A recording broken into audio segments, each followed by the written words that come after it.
What's going on, everybody? This is Phil from Millennial Money Gains, and welcome back to a brand new video. In today's video, we are going to go over a bank stock that I think is at great value right now and owned by the famous Warren Buffett. But before we get into that, I just have a quick announcement to make. So I am dropping an investing course, where it will be dropping on March 22nd.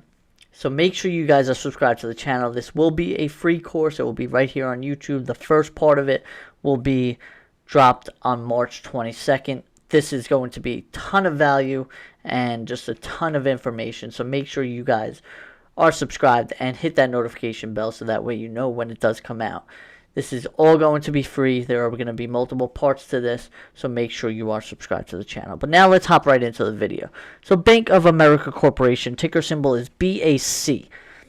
This company has been widely owned by Warren Buffett for a long time, and it seems to be trading at an extreme discount in today. So we all know what's going on with the bank stock and Silicon Valley Bank and other banks, but the FDIC and the U.S. government are going to be bailing them out. But because of that and all that fluff that's going around, bank stocks have taken a lot of heat recently. So Bank of America, which is a very large bank, which I believe personally will be totally safe from this.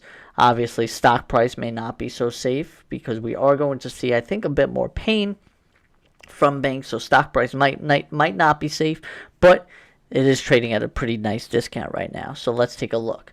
It is down about 30% over the past year. Year to date, Bank of America is down about 14%. And just in the last month alone, with all the FUD going around with Silicon Valley, it's down almost 20%.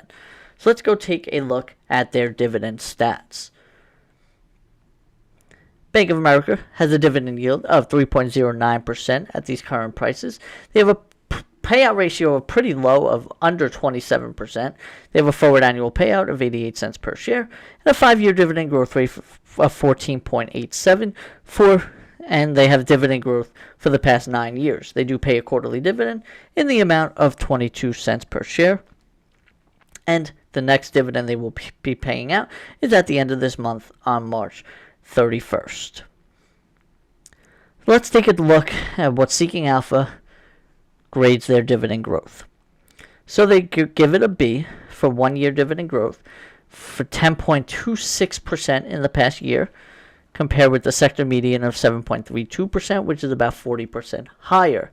But this is lower by about 54% of Bank of America's 5-year average of 22.28%.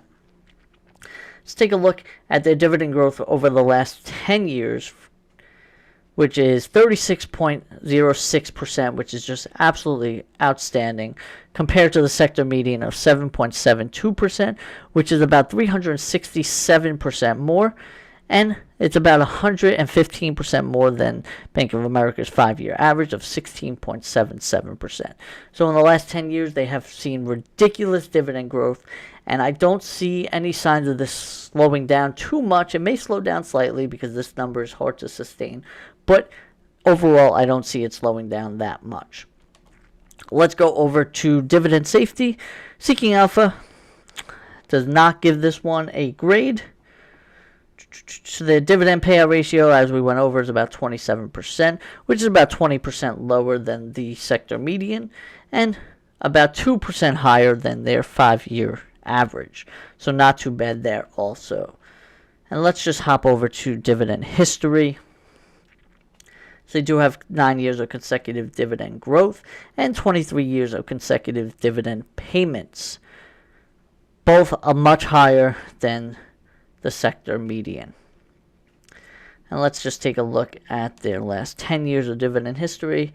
As you can tell, pretty sustainable dividend growth and pretty awesome to see there.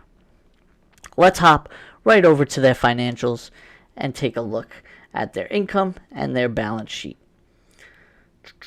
So income, as you can tell, because of 2020 and 2021 with interest rates so low, they have been stalling, but now the interest rates are starting to creep up. Their income on loans is going to be increasing. Let's go over to their balance sheet And for this one, we really wanted to see if they are buying back any shares. We want to make sure they have enough cash on hand. So they have 222 billion last recorded, which looks to be pretty good with their overall in the past 4 years or so. Let's take a look at their total shares outstanding. Okay, so it does look like they are buying back some shares. It went from, let me close that out, went from 9.6 billion all the way now to about 8 billion shares or so. Not too bad there, as we see they are buying some back. And the more they buy back, the better off it is for shareholders. When they take more of the piece of the pie back, your piece just grows that much more. So that's definitely what you want to see. Let's hop over to the cash flow, because this is how they're going to be paying the dividend. That's all cash flow. And take a look, net income sitting at $27 billion last time recorded.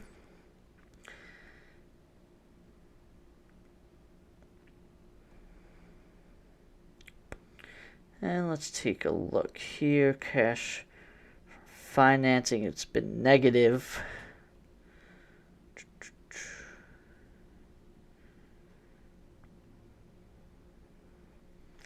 So it looks like last payout they have been struggling a little bit with cash, which is probably, I'm assuming, why the stock price has dropped so much. So they're given a C plus in valuation from Seeking Alpha of 8.94 compared with the sector median of 8.79, and they are about 28% lower than their 5-year average of 12.43. So it could be a good time to buy. I definitely think you guys should have this one on your radar. Personally, I do not own any stock in Bank of America, but if you are looking to get into it, now is the time to get it on your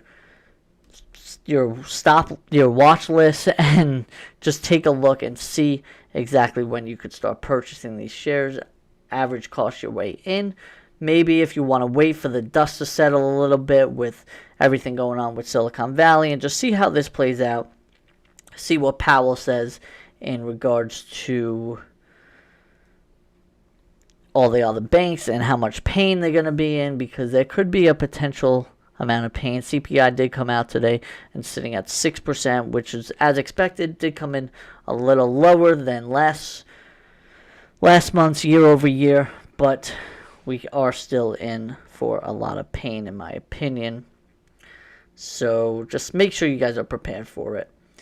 Make sure you guys only invest money you don't need within these next few years, because you don't know how long it will take for the market to recover. Most likely the market will recover, but you never know how long it will take. With that being said, I'm going to wrap up the video here. If you guys did enjoy it and take anything from it, please make sure you smash that like button. I really do appreciate that. Also, hit that subscribe button down below. We post here at least twice per week. And remember, we have that course coming out on March 22nd. Mark your calendars. It's going to be a very good, high-quality course with a lot of information. Everything about investing. It will all be free right here on this YouTube channel. So make sure you hit that subscribe button. I'll see you guys in the next video. Peace.